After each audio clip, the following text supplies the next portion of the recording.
Any takers? No, I'll just take a breath and be ready.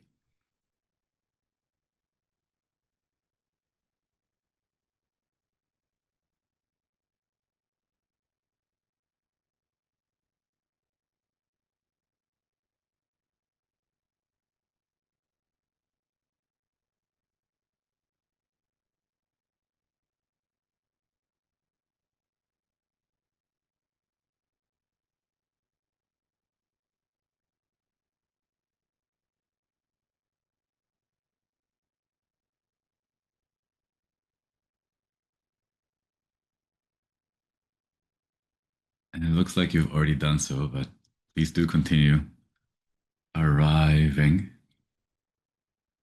to the body, to our shared space, to the type of breath that nurtures presence.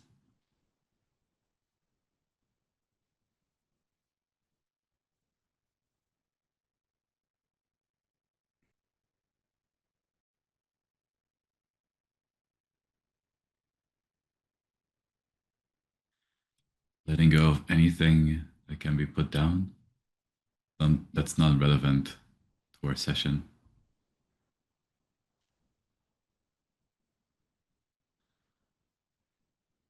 Anything that can wait for later.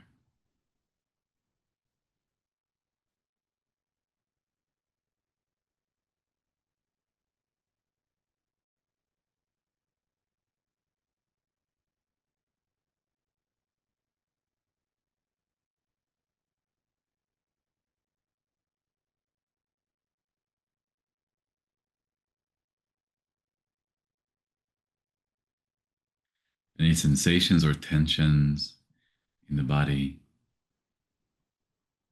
that from this more subtle ground you can tune into, and that can perhaps rest with just a little extra attunement and loving breath.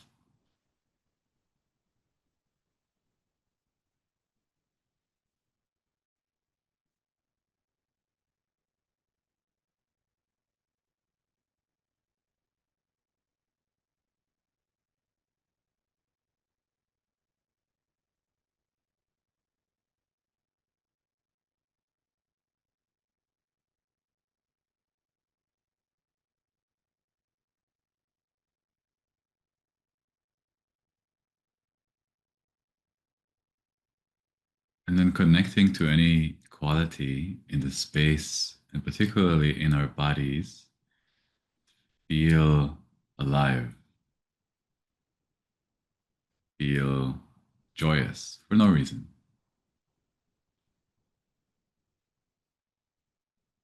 Any joie de vie. Sometimes just feeling my blood flow helps me connect to this basic life essence. Heart beating, lung expanding and contracting.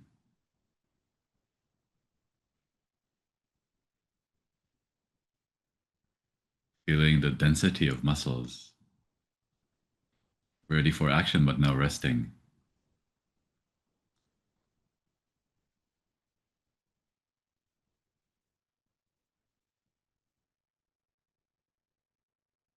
Maybe there's something in your life that you feel excited about, that you feel happy, satisfied with.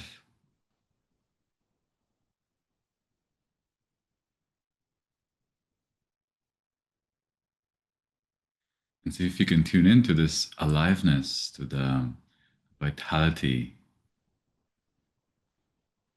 Doesn't require activation.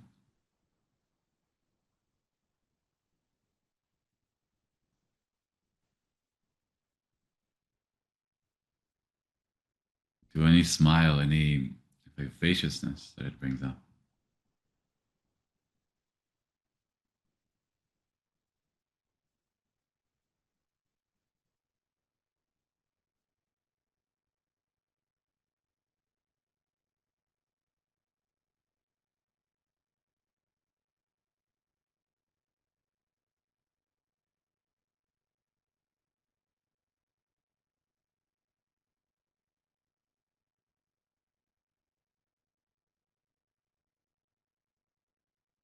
What is it in your life right now, in our session or later in the day,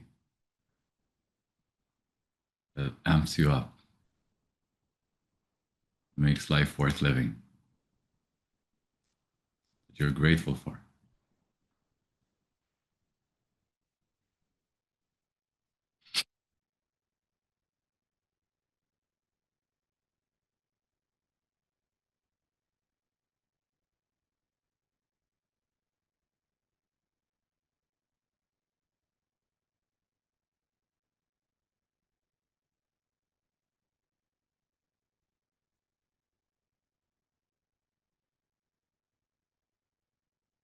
To the degree that it's possible for you, stay with the signature of the vital gratitude of this aliveness and drop any story.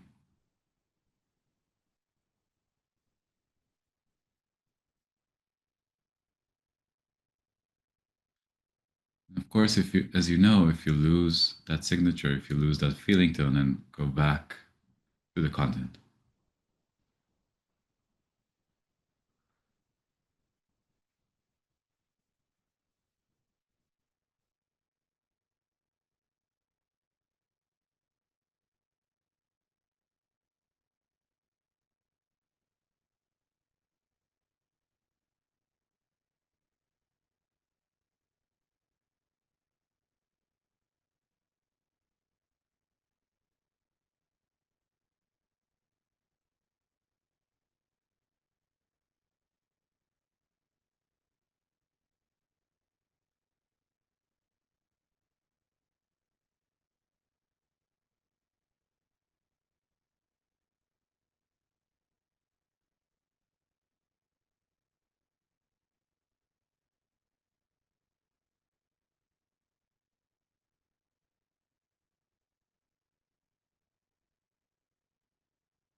We keep nurturing this gratitude.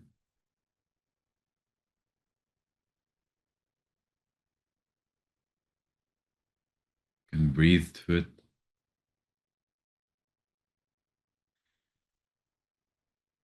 We can share it with our loved ones.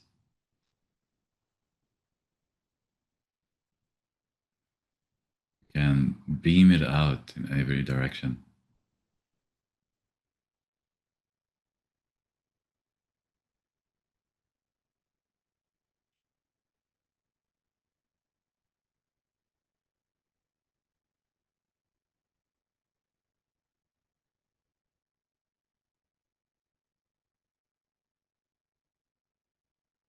We can center the gratitude in our hearts and then go tissue by tissue and inviting that signature of gratitude over. You can choose just one or two and stay with those for a while.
It feels like you have a solid base of feelings of gratitude.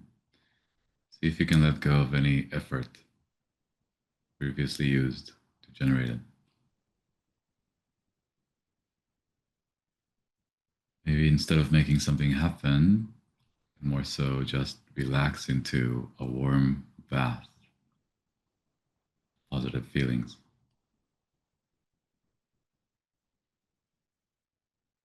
Just receive, luxuriate.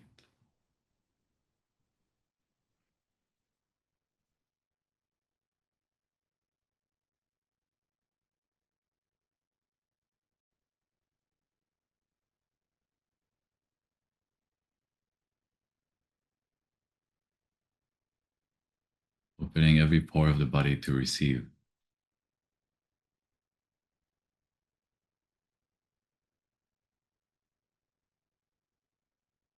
And in the receiving itself, there is gratitude.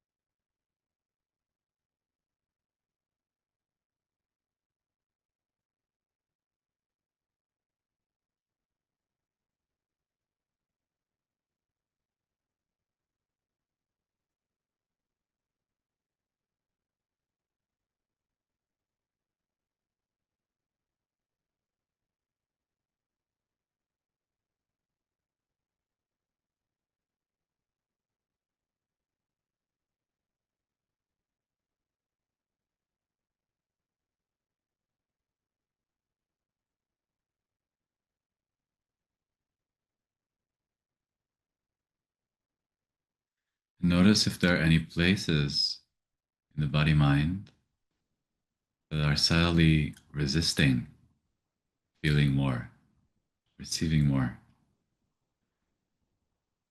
Maybe they don't want to be overwhelmed. Maybe the pleasure is so high, there's a fear of losing control.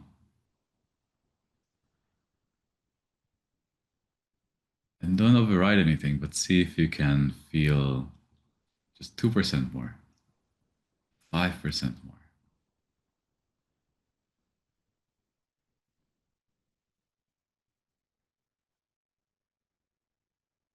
Mm-hmm.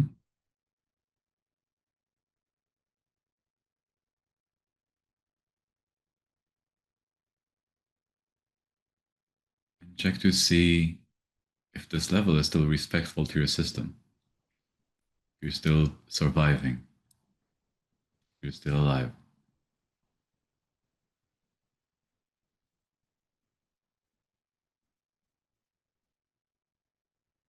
Is it safe to receive this much?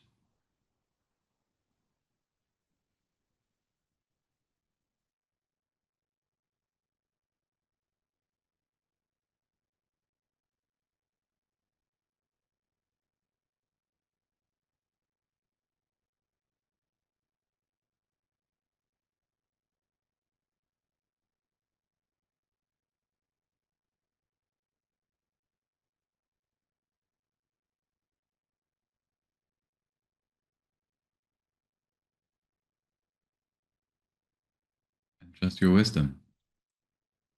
If it's not safe, stay at this level or go below. If it is, try another 5%.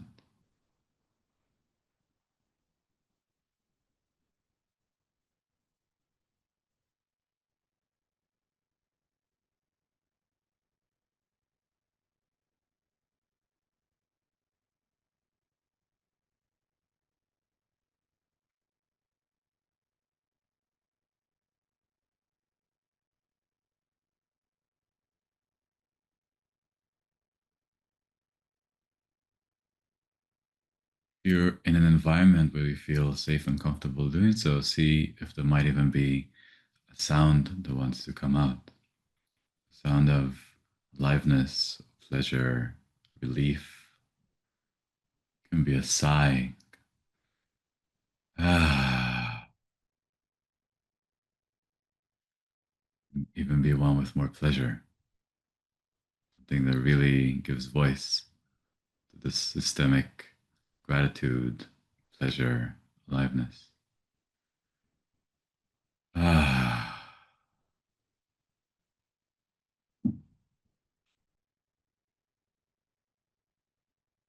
Mm.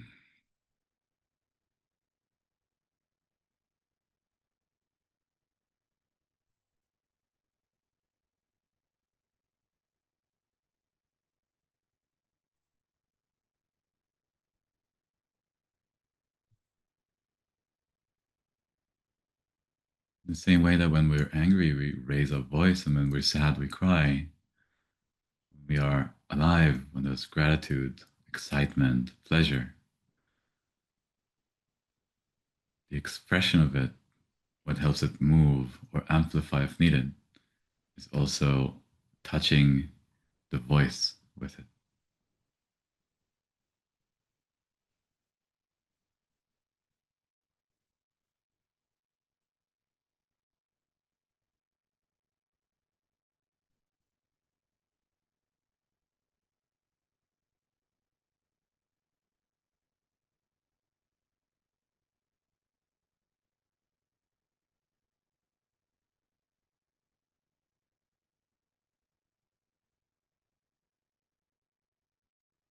We're so used to giving the world our anger and frustration, but how often do you give the world your gratitude and pleasure,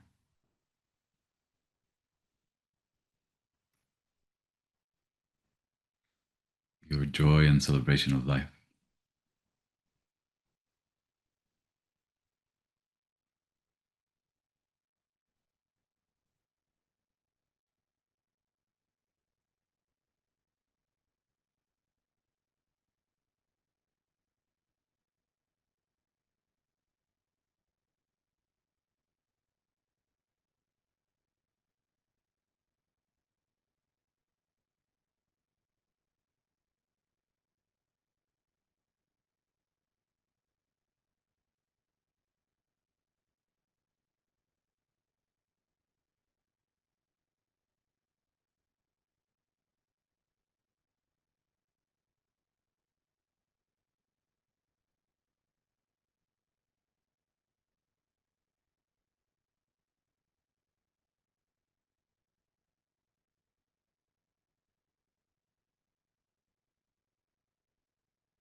And in this space, there's a lot of old baggage that can clear out.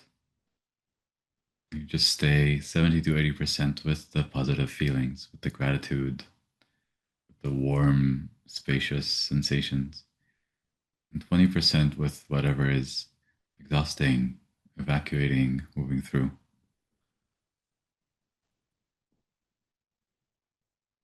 Old charges vibrating out of tissue.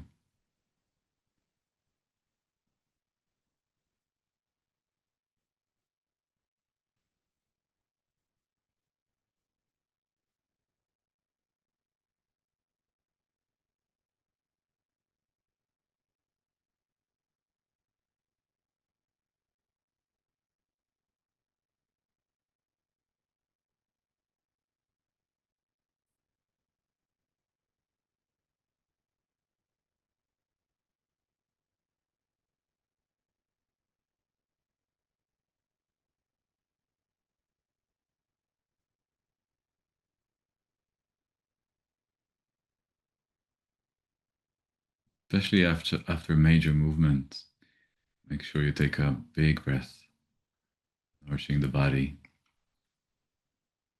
Often requires a spinning up of metabolic pathways to clear out charge, to vibrate it out.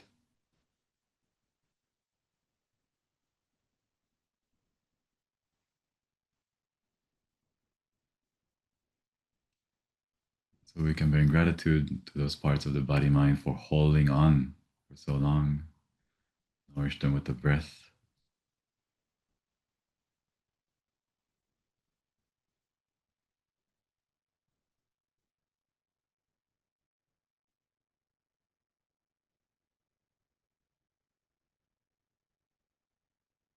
And then perhaps they can be more receptive than before.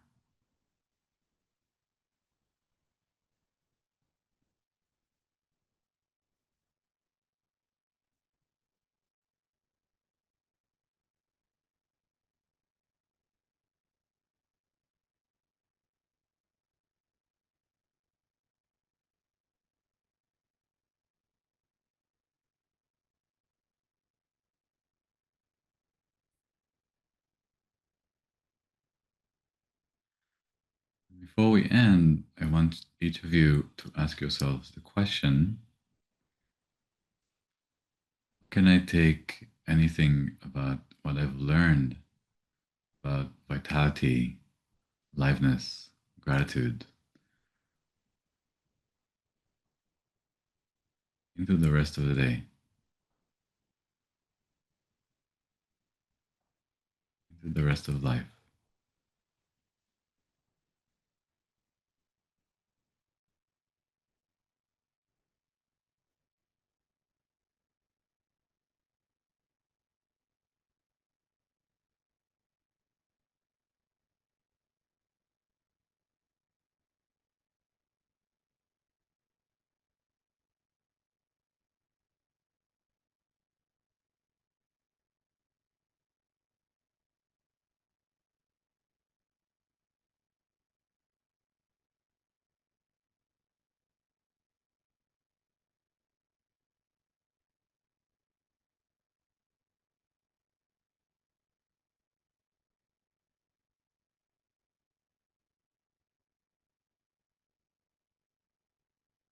And as we come back to visual presence, see if you can share this gratitude, the rest of our friends here on the call.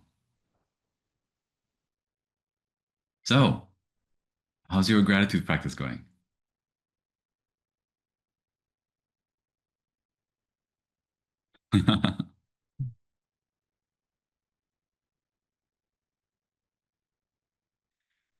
We're gonna talk a bit about how gratitude practice and a couple of related topics relate to the major topic of the last few weeks, which was samsaric spinning and spinning down samsaric loops. But first, I would really love to hear if someone has something to say about the gratitude practice that they have. If you're doing it daily, if you're doing it weekly, if you do it on the cushion, if you bring it to life. It's okay if no one wants to share, it's just an opportunity, just for some mutual inspiration. The backdrop of the meditation we just did.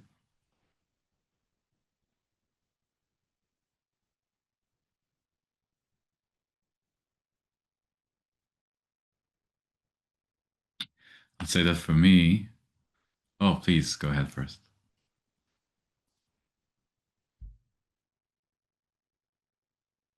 You're Yeah. So, muted. okay, cool. So, I I feel that I aim to have a gratitude practice like at the beginning of all my meditation sits. And what I've noticed is that sometimes it is much more accessible just naturally. It's like my body is just like I'm not necessarily feeling grateful at the beginning, but I can just access. And sometimes it's just really not available. And yeah, and I'm curious why. Like, and I think in those times I kind of like really need to try either like softening my body or like bringing some smile, some lightness, and then like maybe feel like a little bit grateful, but it just like fades away. So, but I aim to do it, and and maybe just still putting some like drops in the jar to kind of like it's like to make myself be in that state more often. But it's almost like I cannot predict it. Like I could be having a horrible day and gratitude is available, or I could be having like a really good day and gratitude is not available, or vice versa. But yeah, it's an intention, but it's just kind of like random. So, what do you think it depends on? Um, I have started to think sometimes that it depends on how tired my body is, or like there is something physical, and I'm not sure. But that's like that's the only thing that I have. It's really correlated to how much energy I feel, and I don't know the causation or arrow. It could just be that like when I'm in like this really good state, I happen to feel really energized, but they're both like they're correlated. And I was like, could it be that I'm just has to do with my body? And I don't know. Or like, but I'm saying I really cannot tell. But that's the only insight that I have. That gratitude is when gratitude is available, it happens to be that I also have a lot of energy. We'll do a practice later that aims Hmm. to troubleshoot this, make sure we cover all the bases. Let's see if that helps. Okay. Okay. Cool. Thanks. Josh? Yeah. Hey. What's I'm thinking about right now is like I maybe a question, maybe like wanting to identify some view, some genes that I'm wearing around like the I think I see gratitude as being more conceptual, like more higher cognized. And I think I have a preference for things like warmth or softness that feel more formless. And yeah, so it's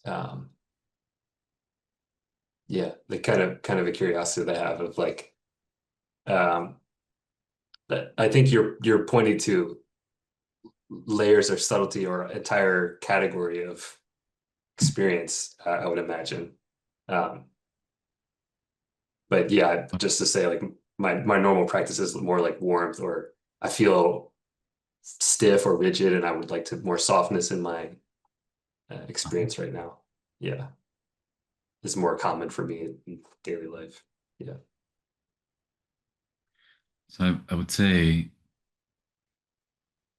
gratitude as a pointer or as a concept can be a little rough, a little gross. I think that's maybe what you're pointing to. Ultimately, and this is what I was about to share myself, it can feel like a very subtle, warm, charitable attitude towards all things. It can you can see it as another aspect of love, kindness, um, welcoming, joy. Specifically, I like gratitude because there is the aspect of it of finding the goodness, of appreciating what is, of a soft acceptance, willingness to be with, and even a celebration of what is. That in my mind, when we say kindness, especially in Western culture, goes away. Sometimes if you tell someone, be nice to this person, be kind to this person, it almost feels like a chore. And if you have gratitude, you're doing it for yourself. You're receptive, you're celebrating. And so see if with gratitude you don't um, have too much of a rigid concept, right? And more so go deeper and deeper into the most fine and fundamental signature, which it sounds like you are doing. And you Yeah. know, I have to say, as you were speaking, looking at your face, looking at your eyes beaming, I see it there. Mm. You're carrying it with you, and that's the way that I would like you all to see is available, is possible. Walking around with grateful eyes, interpreting and taking everything in on that foundation, the good and the bad. Thanks for clarifying. Jen? Hi.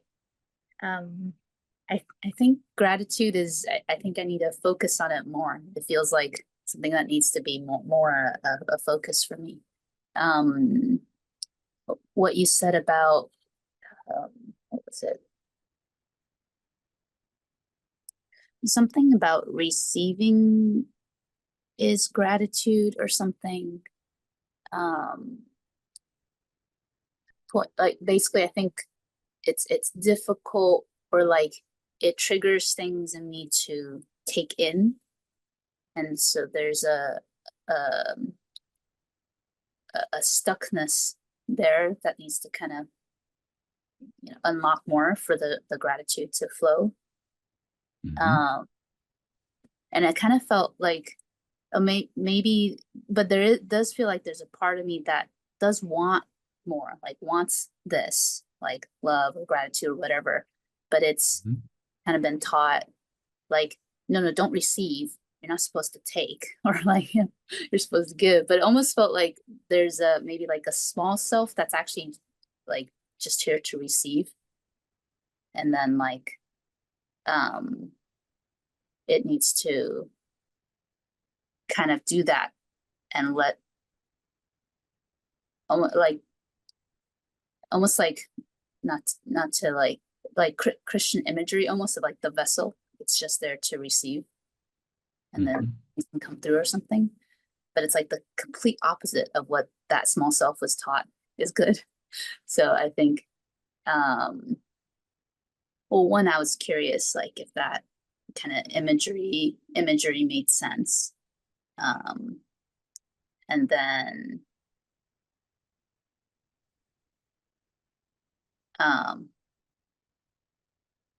yeah, or direction made sense. Maybe that's the main question I had. I'm afraid I'm not familiar with this type of Christian imagery. That's fair. I think what you're pointing to is the personality you have, what you've been taught, and the way that it's in resistance to this type of practice. And if it's something that you have no access to, do you have access to any of the other positive qualities? Anything else that makes you feel warm and open-hearted? So it's not that I do, but this one feels important for me. Like this one feels like letting it in touches things that needs to be like cleared out. By the maybe like take away the imagery, kind of what I was curious about is just the kind of in terms of the personality or the thing we usually think of as a self. Yeah. Is it kind of here in some ways to just receive? And then is it say it again? Is it almost kind of here to just receive and let things come through it, as opposed to it's supposed to be here to give, to do, or something? Oh, well, there's no correct answer to this question. It's everything. It's more of a question of what do you want to do? What is the thing that your whole system agrees on, is in alignment on, and what is resisting? And ultimately, our goal here is to have freedom. And this is a lot of what we'll touch on in the next chapter, putting it all together.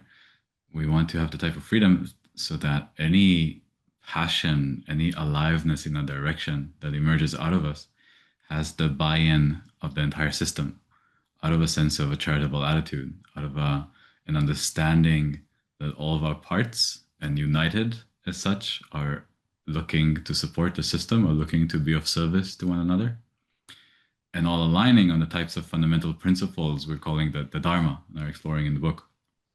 And so there's a way that even gratitude practice, as it is, as we do when it requires some effort, is a way to start establishing those principles, this mode of internal collaboration. And so it's not that something is meant to be this way or needs to be used this way. It's more about what is in the way of you living the life that you want. What is in the way of you living from aliveness, from the type of attitude that you want to have and to give to the world.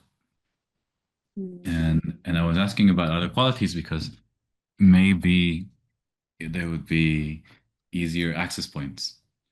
Maybe if you go with kindness or friendliness or something else, you can then also give it, share it, invite the small self, or, whatever it is, the resistance to those qualities, and see if they become more receptive. And another thing you can do is do the type of inquiry that we did a few weeks ago, finding the core belief that's there, finding the type of feeling that's underlying the core belief, right? That the bad thing that we're not supposed to feel, from which all the loops start happening, and then feel that directly.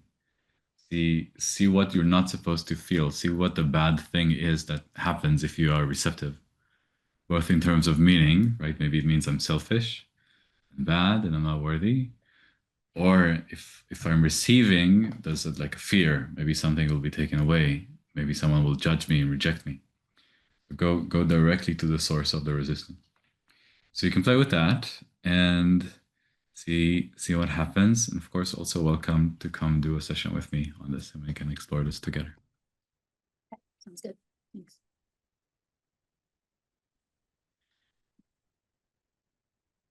And Sophia's writing something in the chat, I think, for you.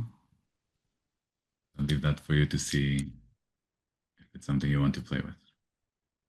I think maybe I feel like I wasn't kind of clear, so maybe can I try one more? Nah, never mind. I'll just leave it. I don't want to take up more time. Sure?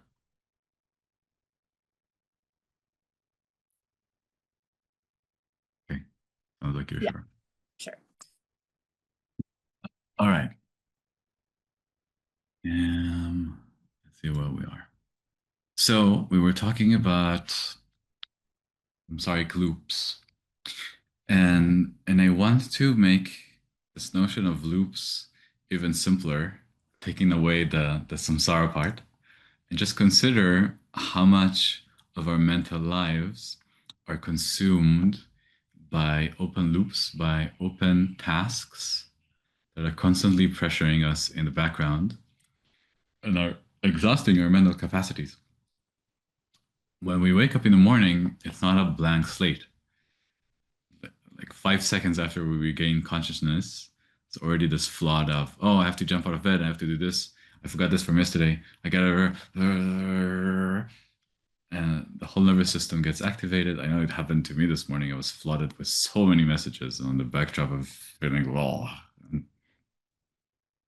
Anything that is not addressed tends to first continue bugging, continue pressing, continue looping until the task is resolved. And of course, the magnitude of pressure is proportional to how much we're attached to the particular result and how much there's an actual underlying need that's pressing.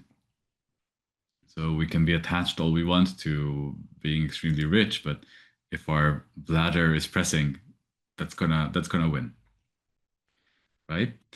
And so it's sort of a multiplier of how much the need is pressing and how much we're attached. And of course, many attachments directly pretend to rely on needs to augment their case in this space of awareness and what gets primacy, what loop gets to be resolved first, as we explored in the solving the infinite puzzle chapter and beyond.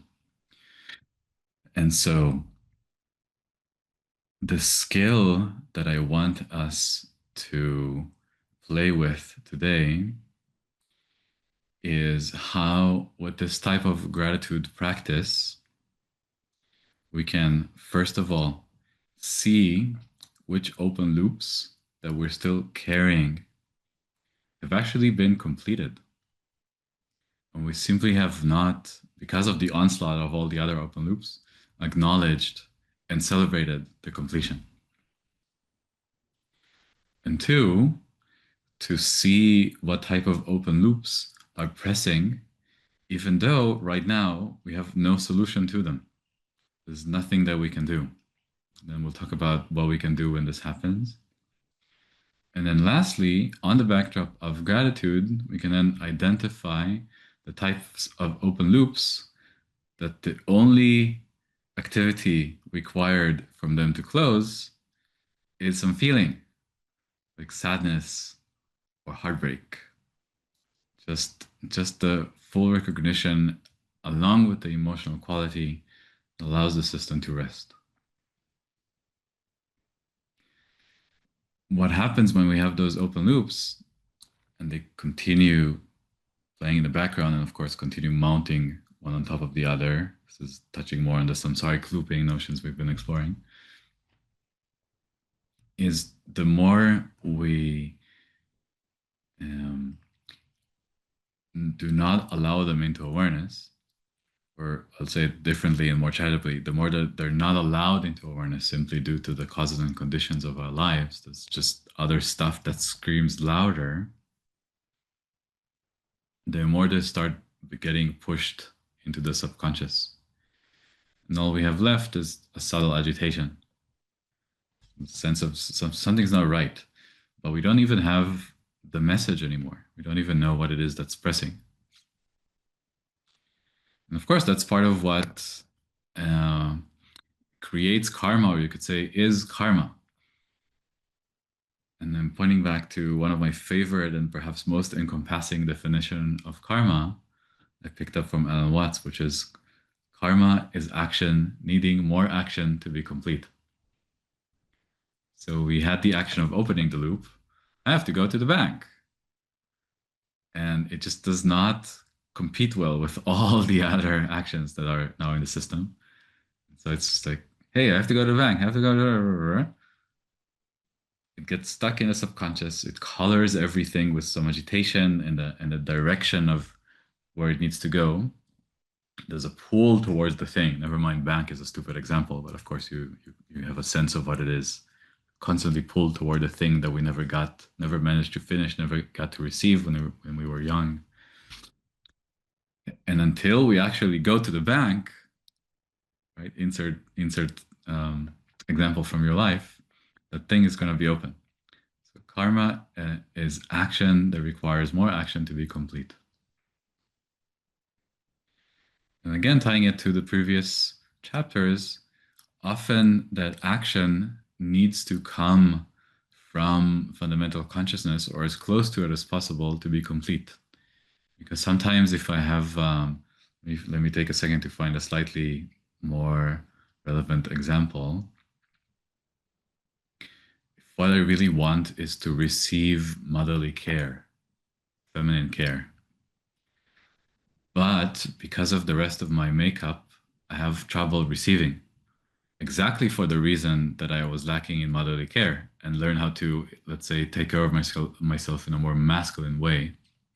Then even if I do come across something that is motherly care that I would otherwise be able to take in and lead to the completion, because of all the various filters that I have, I might reject it or shape it in some way that does not allow for the completion of this original. This is what I want. This is the thing that I'm going towards.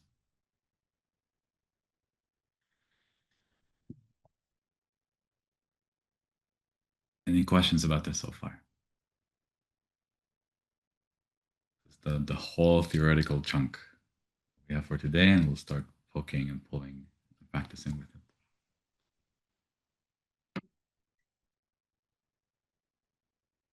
How do we differentiate between, I mean, you counted some different kinds of open loops, and I feel like there's a way to satisfy open loops in meditation by just taking a view, giving them some other perspective, or holding them together with some other perspective that spins them down.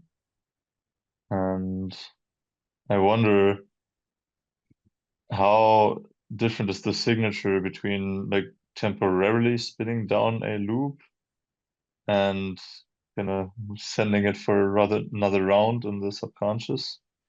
I hope that question makes sense. Yeah, totally makes sense. there's there's this there's this thing that Shinzen calls, I love this term, taste of purification.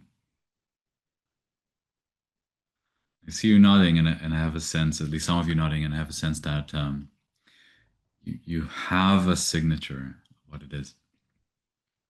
And when the loop is exhausted, when the thing is truly satisfied, when we've unsuppressed and integrated the feeling underlying the loop, when we've expressed or achieved what needed to be achieved in the external world, there is this sense of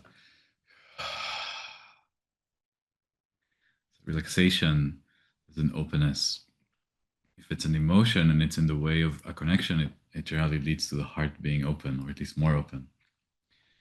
In more advanced practitioners, when the channels start playing a part, there could be a vacuousness or an openness or a more free flowing quality to the channel, and we learn to identify those, learn to see when it is that we've just gotten halfway, but there's still something stuck, and when it's fully released. Um, and then ultimately, I would say, unless in the moment you are in connection with someone and your heart is not open, it's not necessarily important to know. You eventually learn to drop into a trust in the process where things complete and exhaust in the right time. Thanks. Sophie? Yeah, so what type of loops do we like we must complete them through taking an action, and which type of loops they can just be purified if we almost like just observe our desire to do it and until they get exhausted on their own. And yeah, and then the other thing that you just said, actually, I didn't have that question until you said it, but it's you said that we should just trust the timing, that they will in some way be exhausted when they're done, or when the right time comes.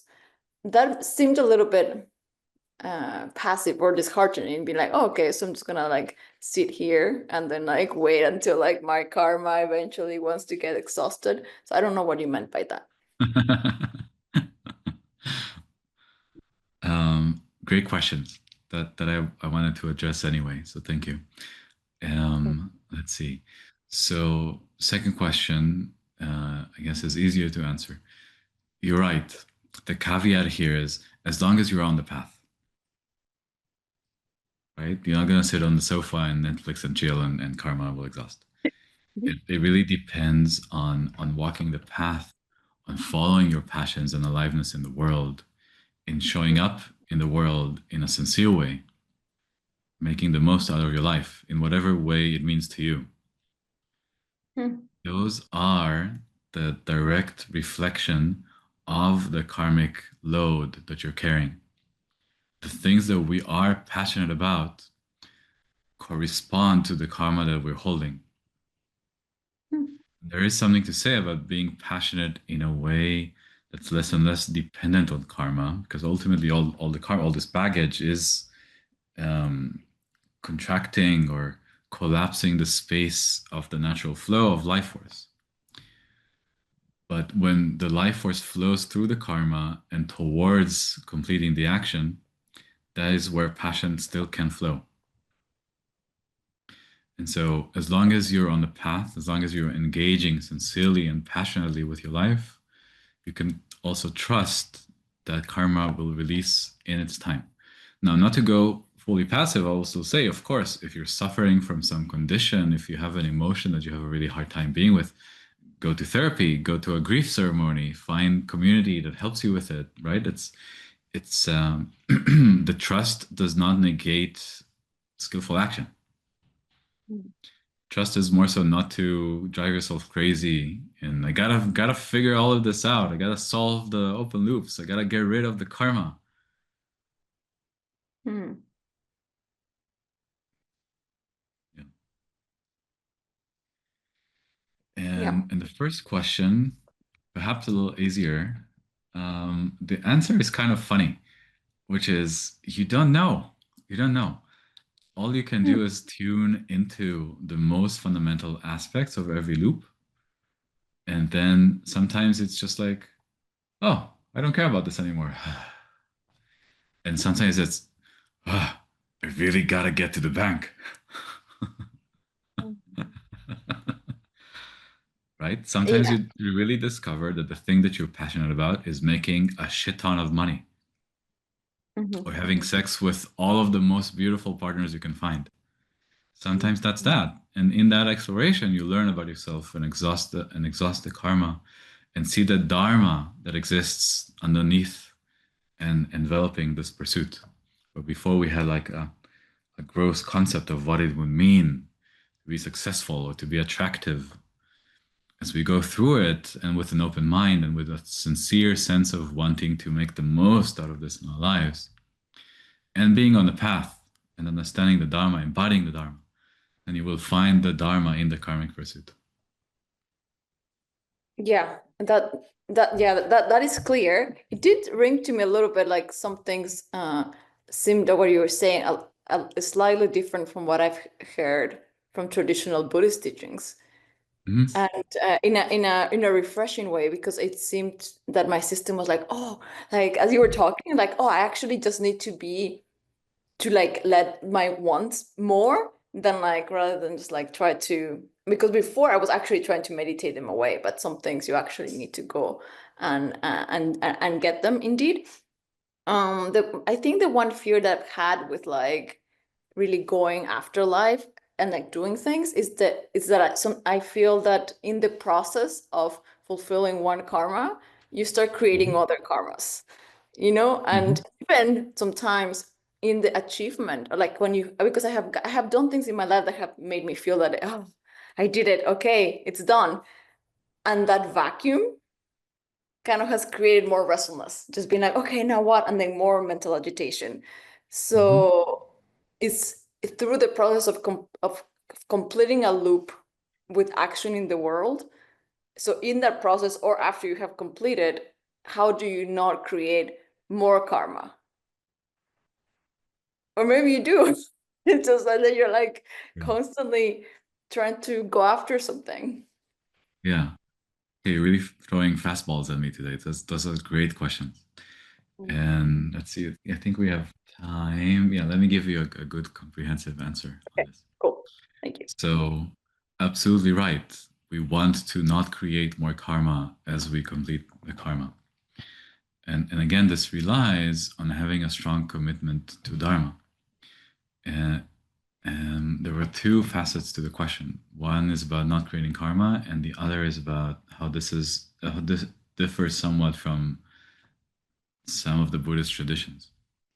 And so, first of all, I speak to the Buddhist traditions, especially the earlier ones, um, had a much more life-denying attitude to the thing, and it relied solely on what, from my perspective, was a less developed understanding of this path and what karma is, and honestly, just how to live a good life. And what we know today, both from more modern Buddhist conceptions and also from many other wisdom traditions, is that a person can even just sincerely follow their passions. And if they can really do so, they will see that part of the passion is acting in a way that could be described as dharmic. Now, of course, if we have the type of guidance that exists in wisdom traditions, in the Dharma, it is, or at least can be, easier, because rather than learning on the pain of our flesh when we fuck up in all sorts of ways, we have those ideas of, oh wait, I know that I should probably walk with Brahma Viharas in the world versus sow more discord and pain and manipulate people and play zero-sum games. Right? Following your passion ultimately will teach you that doing those things is just not as satisfying, and it makes it harder to reach the conclusion of your open loops, to get the results that you want.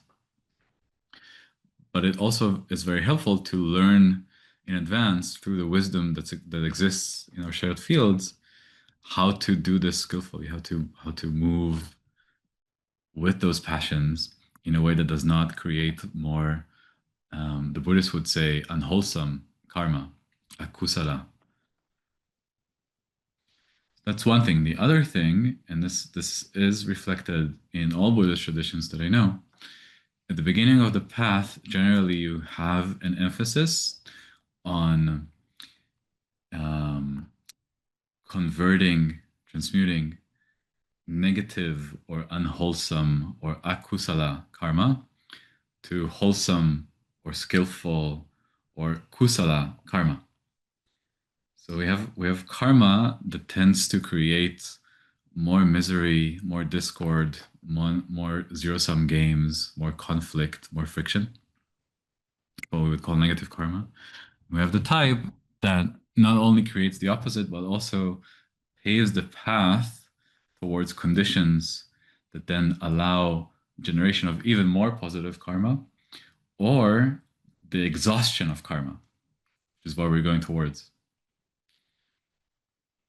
When we're ready to exhaust karma, the balance shifts from the place of creating karma, whether negative or positive, towards just completely exhausting karma without creating any more in the world. And what this corresponds to is being able to hold the basis of operation that corresponds to sometimes it's called non-engagement or self-arising, self-liberating. Dustin calls it tracelessness as part of the fruition map. And that's where things arise into conscious awareness and there's no reactivity to them from the samsaric mind. There can be responsivity, but there's no reactivity of the type that we talked about last time, where we have one cookie, one virtual world island, telling another arising virtual world island, stop doing that, do it this way. You'd know you should do it more forceful, right? Any type of reactivity to the reified form of what otherwise, without the reactivity, would just arise as freshly arising bits of consciousness without anything grabbing them as the reified form. So you can just arise, complete the sensations moving, the energy moving through the channel uninterrupted or less interrupted, and the whole activity, the whole pattern exhausting. Because otherwise, anytime something arises, gets reified, the reification itself leaves some trace in consciousness. I talk about this in the blog post, Spiraling to Infinity. And the other thing coming up and trying to do something with it, both places pressure on this, the refis in this particular form, and the activity of it itself also fuels its rigid form. And from the basis of operation, that's wider and more refined than this. In a sense, there's an agreement by the small self, you can call it samsaric mind, to not do this anymore. So things arise and dissolve. And sometimes they arise and something else comes and tries to, and this dissolves. And it's what we call non-engagement, or it's not non-engagement from this level of mind.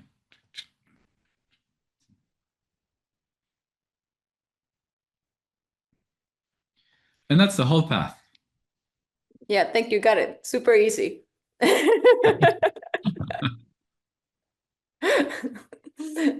Jen? Thanks, Dor. Yeah, thanks, Dor.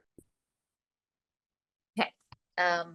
I've been feeling into and thinking about it, and that explanation was helpful. So I wanted to maybe try again to see if I could yeah, express what I was trying to ask before. But Jen, see if you can do it briefly, and otherwise we'll do it in a one-on-one, because I want to do another meditation to tie it all together. Okay. Briefly. Okay. I think I can. I guess in still a dualistic framework, but it feels kind of like, okay, the small self, it really wants more love, and that's kind of all it wants. And that love is automatically there.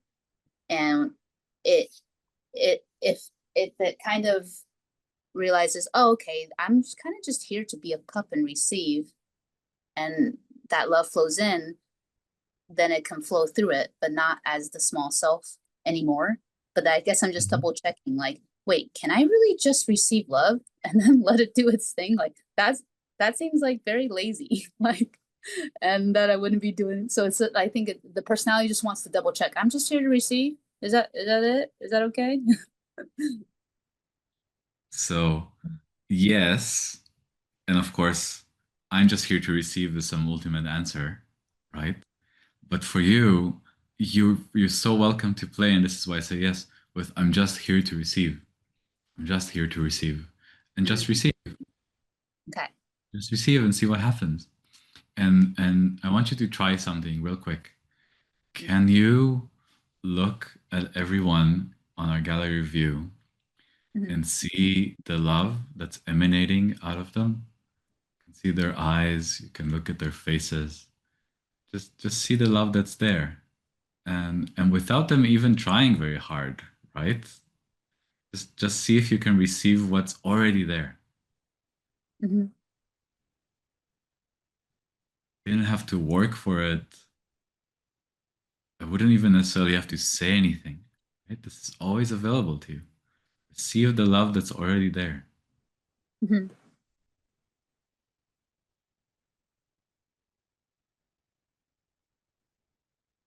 Cool. Yeah. I think it feels that's the same sense of okay, that thing is there's a big self and it comes through people and it's also there even without people. And if I let it in more, like there's a longing for something that's already there. And maybe just kind of Yep. following. Mhm. And then it flows through, I think. Yeah. Thanks, Tori. Thanks, everyone. Okay, let's move on.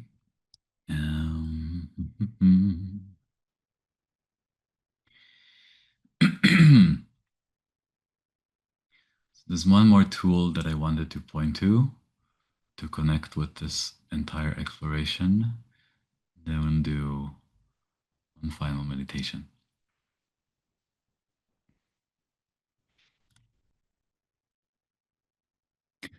So this one has really served me well throughout my entire path. If we consider that this, especially until we finish our karma, always open loops, competing for primacy, competing for resources in the system. Who gets to act on its open loop first? And of course, there's only one of us, only one set of legs and arms, only one brain, only one pair of eyes. There will always be loops. There will always be intentions that are open and waiting that we cannot address in a moment. It's most evident when we're on the cushion. Because if I'm on the cushion and I've decided to meditate for the next hour, I'm not going to go to the bank. It's just not going to happen. But often we wake up in the morning. For me, at least, my practice has always been get up, do not get out of airplane mode, brush my teeth, go jump on the cushion and meditate. And then I'm like, oh, I have to go to the bank. Oh, I forgot to call Laura. And what's really important, both for meditation, for skillful caring for open loops, and this is very important, for generating systemic trust between our different parts, between our different open loops. And I remind you that many of those open loops become entire conglomerates, entire subminds, the entirety of the self, even, right? So they have their own self-awareness, even in a sense. They become entities that navigate the form of subminds and negotiate and collaborate and so on. So the way to establish trust in meditation, but also in life, any time that an open loop is not available to be completed, when you really know that it's something that needs to be done, that you want to do, is to make a strong resolution to do so. So I'm in meditation, and there's a thought that comes up a few times. It's about some friend that I said something a little nasty to, and he comes back and is like, "Oh, he said this to me." I'm like, "Oh, it doesn't feel good. What am I go? He's gonna badmouth me to other people, and I don't know how to." Something there is not complete. You can use the power of meditation, the stability, the stillness, any positive attitude that you've generated to find a skillful move. And in this example, maybe it's just apologizing or owning that you said something shitty and do another iteration. And so in that moment, what I find is just mentally saying to myself, from a position of embodiment and centeredness to whatever degree is available, a resolve to show up skillfully with a friend, and preferably even more solidly, a resolve to apologize to my friend. Really give yourself a second, can be even really just 1 second, to feel the impact, to feel the commitment, to feel into the trust that you require from all of the parts that this will actually get done. Is profoundly transformative. First of all, it gives you quiet for the rest of the meditation. If the thought even comes up again, immediately, effortlessly, they will be like, oh, I resolved. I'm going to do it. Thanks for the reminder. I'm going to do it. And second, when you actually follow through, and this is very important, make careful, make sure that you follow through. You are teaching your whole system that it doesn't have to press so hard. Because when things are heard, when there's an agreement on what to do about them skillfully, and then when you actually do them, everything learns to relax. Everything learns to press a little less.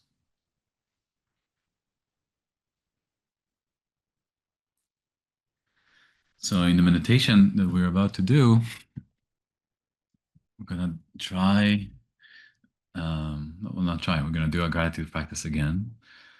And it's going to combine the type of practice that we started with, going into gratitude. It's going to touch on some things that might be more difficult to bring gratitude to. It's going to point us to identify loops that only require gratitude or celebration to be complete. I went to the bank. I'm sorry, this is a really stupid example. Or the types of loops that from this position of expansiveness and gratitude and stable, peaceful embodiment, you can see require grief and mourning. And you can see that grief is the flip side of gratitude. I'm grieving something that's not available to me because of how much I wanted it, how much gratitude I had, how much appreciation I had for the thing. Again, sometimes that's all that's required to complete the loop. And as we're going through this, and I'll point this out, I'll point this out specifically, but anytime you notice some thought coming up, and especially if it comes up and there's a lot of pressure or it comes up multiple times or multiple attempts, you can completely disregard what I'm saying, stay with your own track, find the skillful move and resolve to do it. If it's something you can only really accomplish in 2 weeks when you have more money or when you go visit your parents, then resolve to do it in 2 weeks or resolve to do it until upon the completion of whatever condition. Resolve to write it down, resolve to put it in your calendar. Like try to find both the overarching intention, I'm going to apologize to my friend, and at least some step in the way towards it. I'm going to, as soon as I'm done with the meditation, I'm picking up my phone. All right. Any questions on any of this before we jump in?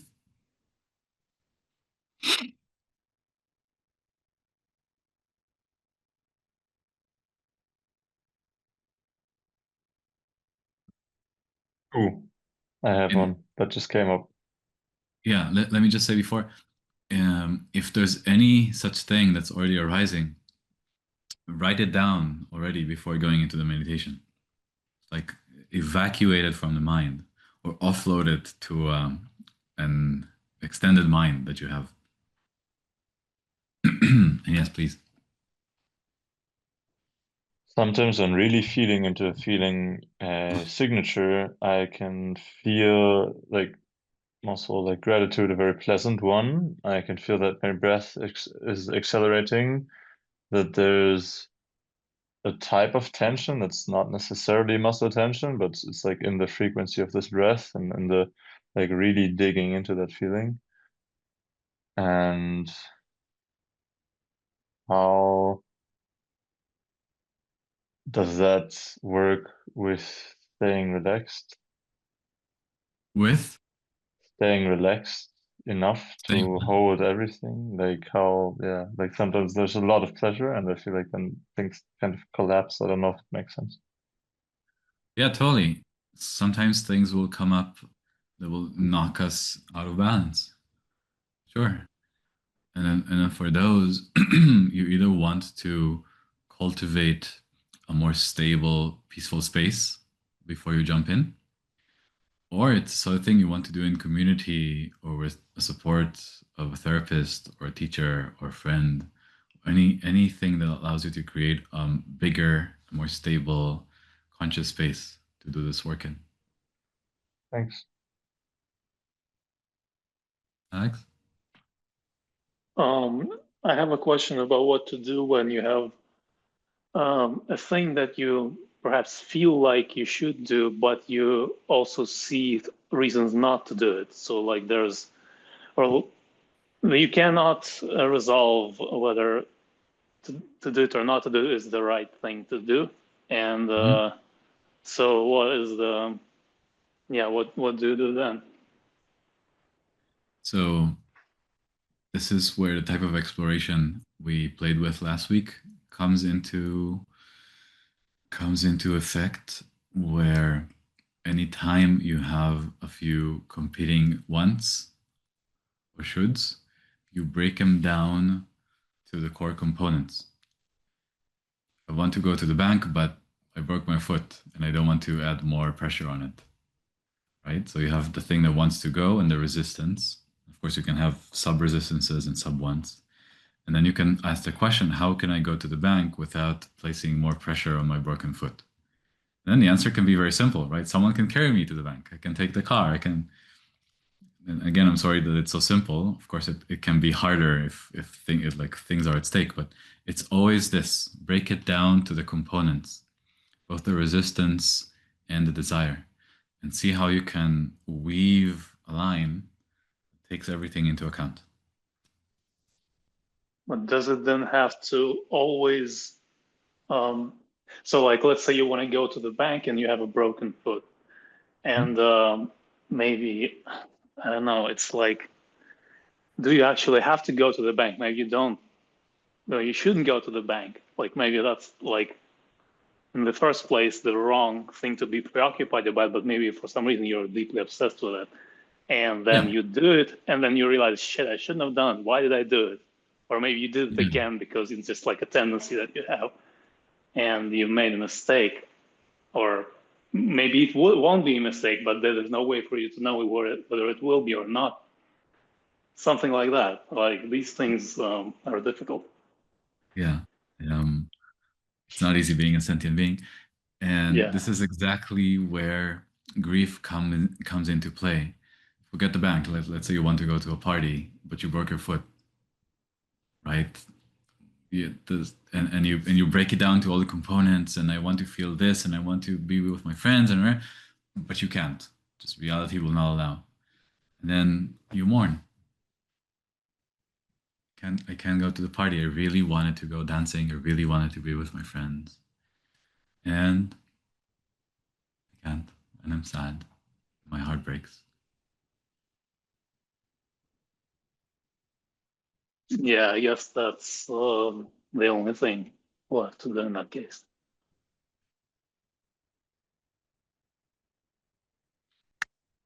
All right. Assume gratitude positions.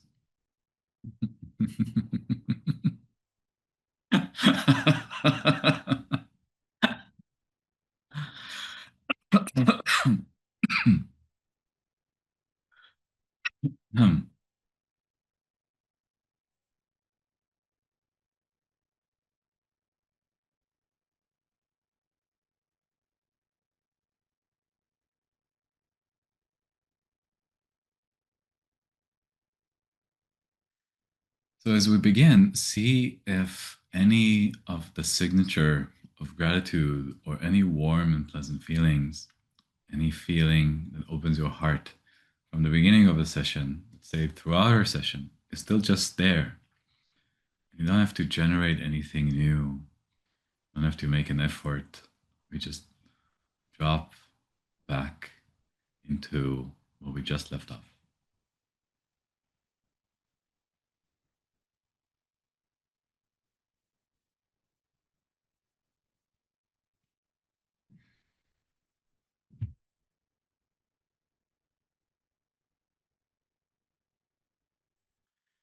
And at this point, I trust that you all know how to bring more of it to every corner of your being,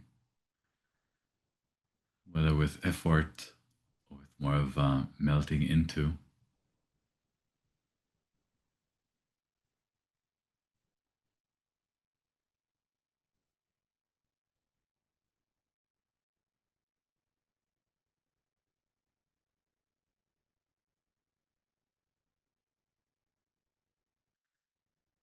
Finding the way that the gratitude naturally reveals any threads of aliveness in your systems.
What move is available to you to be in a place where this just happens?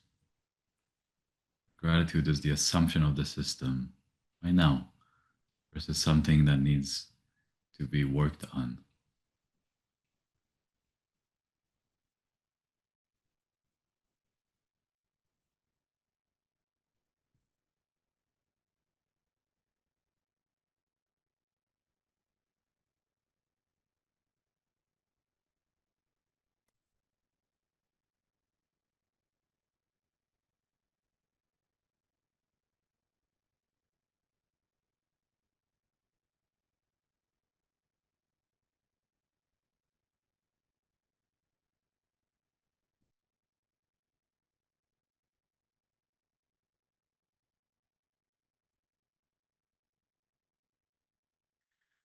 From this place, I'm going to name a few things in the world of content and experience I want us to invite into this field of gratitude. First, I want you to consider in your recent life what it is, even in failure, that you have achieved worth being grateful for.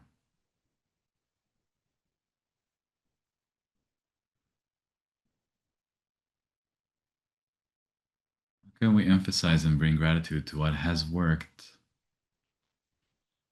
or what we identify and frame as failure? Small and in the large.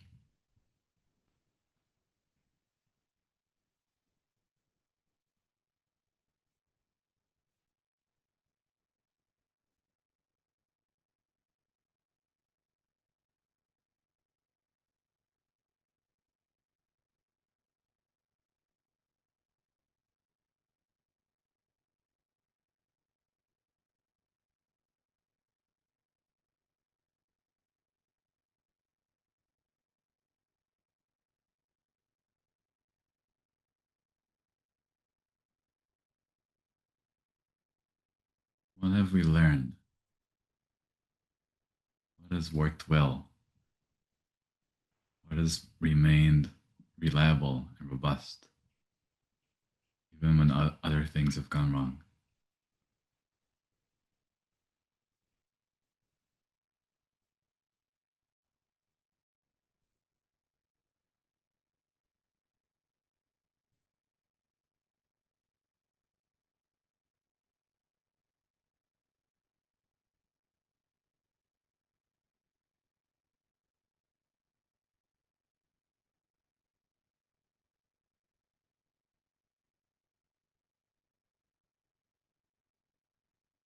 The invitation here is to foreground the soup of warm feelings and gratitude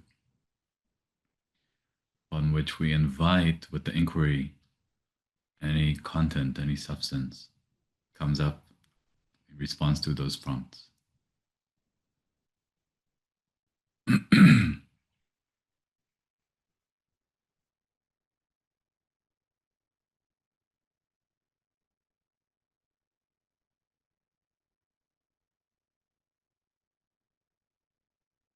Bring that exploration to a close.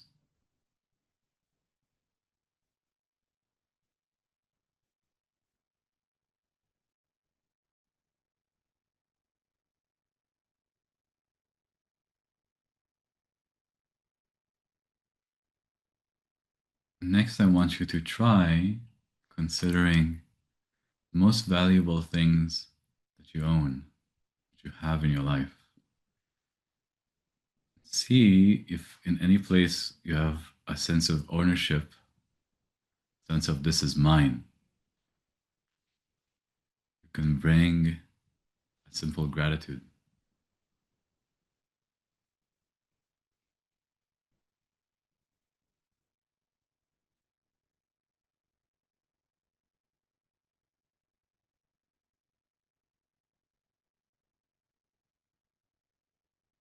Perhaps you can also identify how gratitude feels in comparison to a sense of ownership.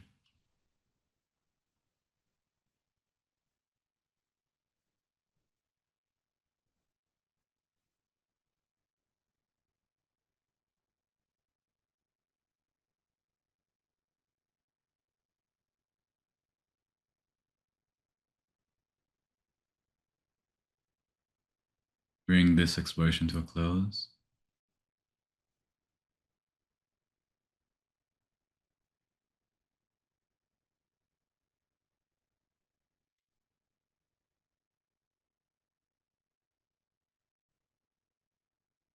And now I want you to consider what things have been working well in your life. Relationships, finances, or meditation, sports.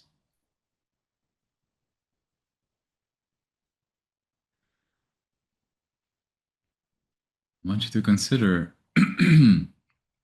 which of these and which aspects of these are result from your own doing versus grace or luck.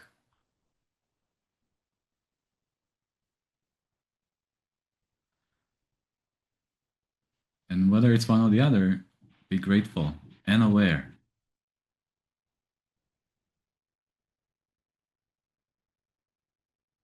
Grateful for the results of my hard work. And I'm grateful for my hard work.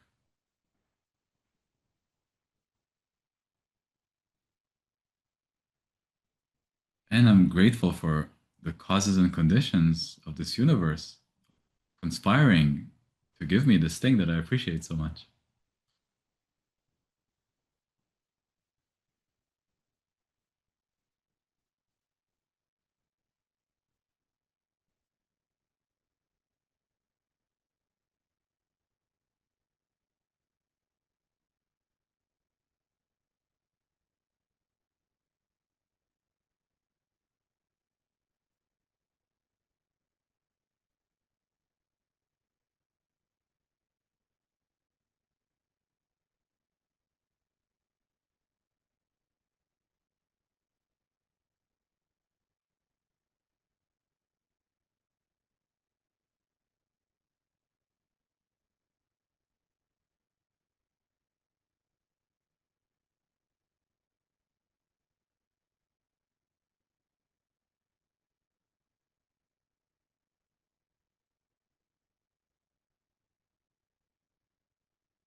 And use this opportunity of having this scanning of much of your life, your work, of relationships, and see if there's any open loop, any thought came in multiple times about something incomplete. Use the opportunity steeped in gratitude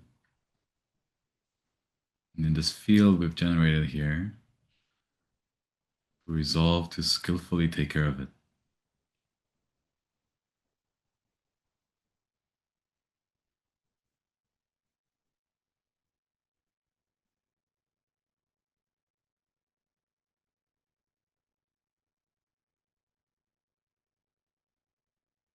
From this place of appreciation, how can I make a life through this resolution that I appreciate even more?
And notice any place where, when you're contemplating your appreciation and gratitude for your life, you might be resisting or holding back on really feeling how much you appreciate, how much you enjoy.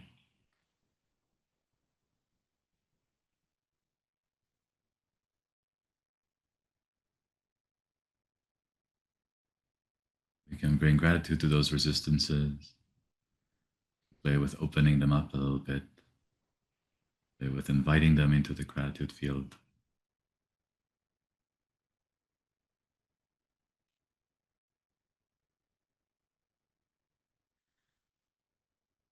So I'm sure you've learned by now, certainly on this topic, the field of gratitude, you know that there's no correct answer here. This is about identifying what's right for you, what's satisfying for you, creating the life that you want, resolving to show up in the world in ways that you know you will be grateful to yourself about.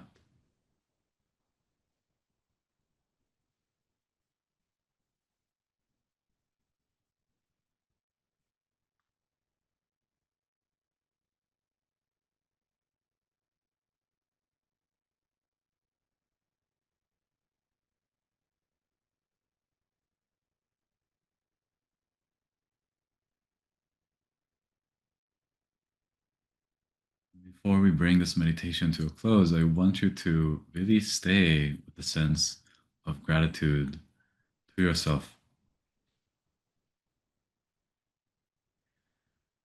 for doing this work, for choosing this path of gratitude, of love, self compassion.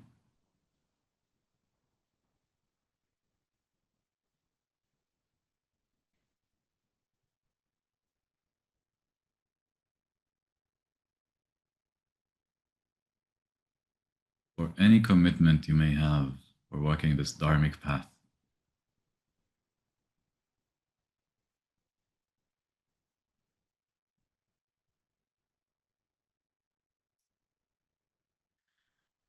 Really take a moment to just celebrate yourself.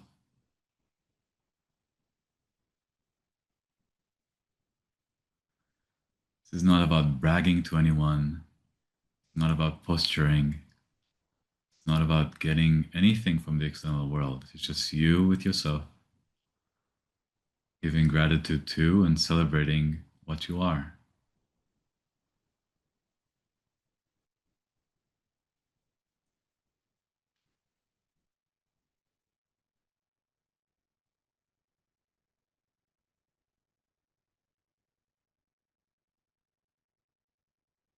every positive quality that you identify in yourself.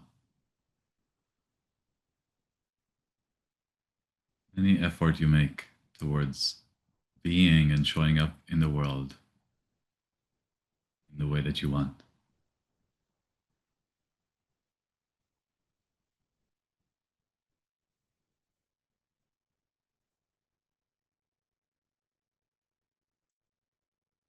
The work you've already done.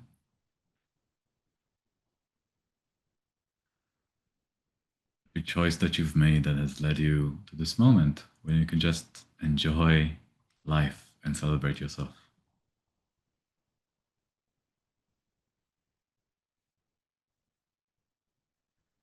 Could have gone so many different ways, and yet here you are.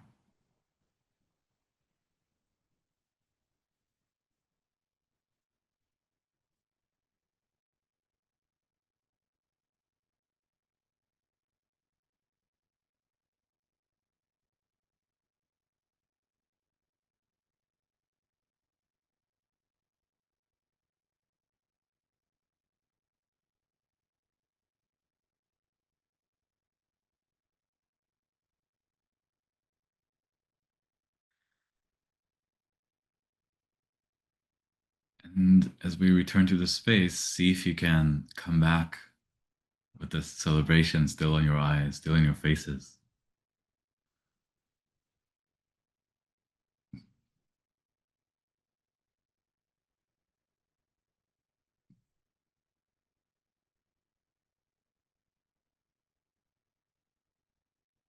Beautiful.